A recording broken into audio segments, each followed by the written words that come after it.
One thing I think everybody struggles with in their 30s is managing adult friendships. It is one of the hardest things to manage.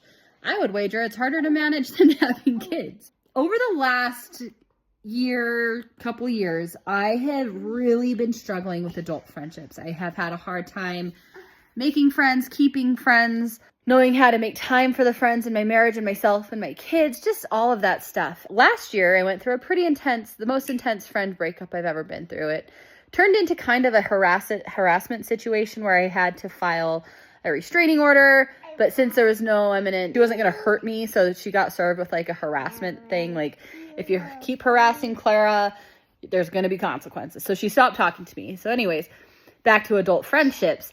I live in a small community. We run into each other on occasion. We happen to be occupying the same space. I was with one of my really close friends, and she seemed to be with like a bunch of people.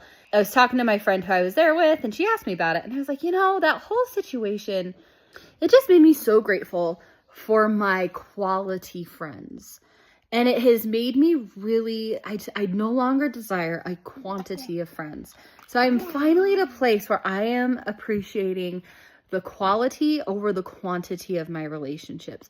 I am finally fine-tuned the people that I want to keep in my life and hold close and cherish and value. And I think that has been one of the most important life lessons I have learned, because friendship has literally always been one of the most complicated subjects for me ever since I can remember having friends.